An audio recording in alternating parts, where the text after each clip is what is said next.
The Epstein files aren't going away anytime soon, but you know who wants it to? Donald J. Trump. And he's been desperately trying to flood the zone with information to dissuade the American electorate from thinking about Jeffrey Epstein, from thinking about the Epstein files, from even calling for their release. So I do want to talk a little bit about this flood the zone strategy because I think it's something that we've seen significantly since January 20th, since Donald Trump was sworn in, but we're seeing it really take effect right now with the Epstein files. Donald Trump and his administration are working to distract the American people by throwing really anything they can at the wall in the hopes that something sticks. Let's break it down. Take, for example, last night. Donald Trump posted these two Truth Social posts. One is a video of President Obama, the former president of the United States, being tackled by agents and being arrested in the Oval Office.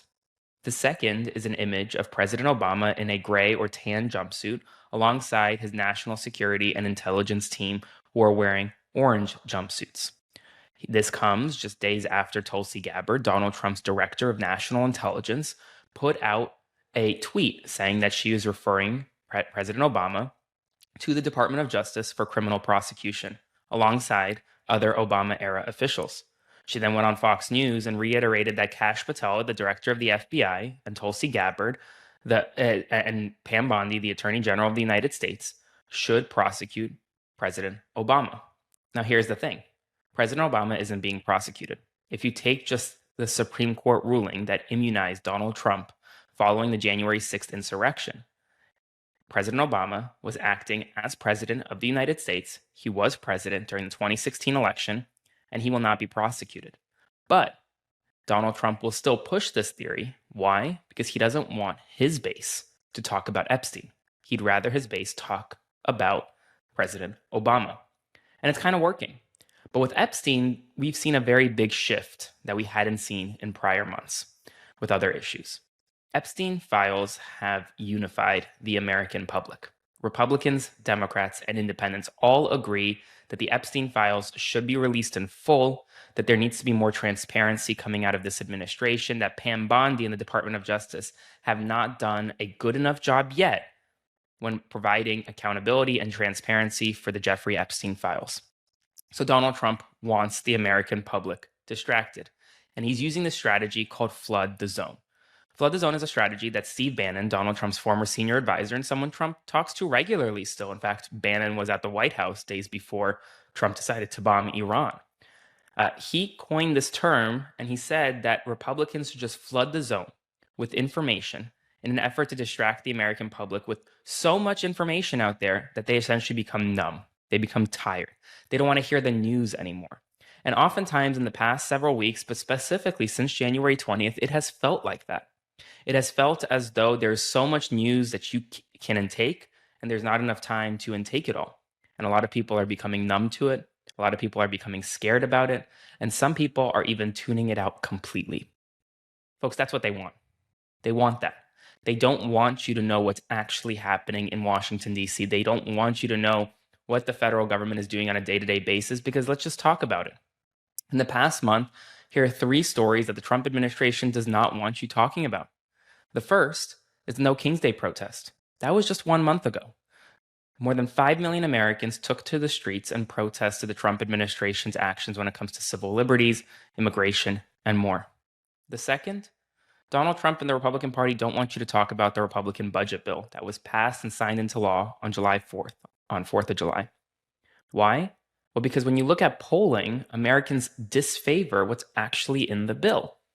And just in the past week, we learned that Affordable Care Act premiums are set to skyrocket in 2026 because subsidies that were passed back in 2021 and extended during the Inflation Reduction Act would not be extended again this go around. And so Americans across the country, many will lose their health care because they can't afford it. And some will have to pay premiums that are up to 75% more expensive than they're paying today. But they don't want you talking about that. In addition, they don't want you talking about immigration. Immigration is an issue that has pierced through like no other.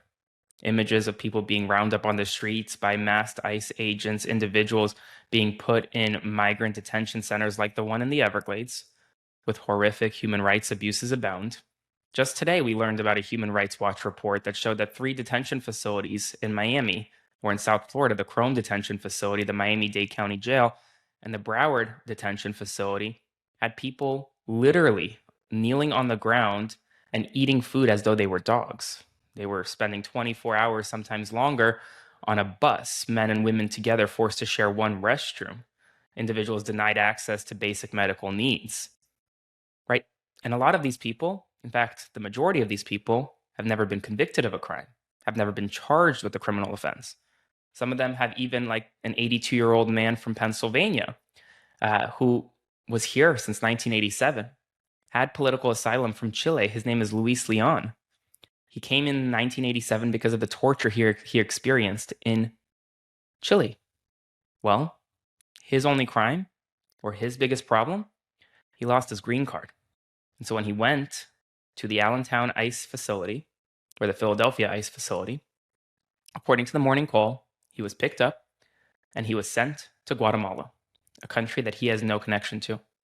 And his family, well, they received a phone call from someone purporting to be an ICE official telling them that he was dead, only to find out that this 82-year-old man, who had never committed a crime in his life, who was in the United States under asylum, just lost his green card, tried to get a new one, and instead of giving him a new one, they sent him to a country he had no connection to Guatemala, a third country that now people are allowed to be sent to based on a recent Supreme Court ruling.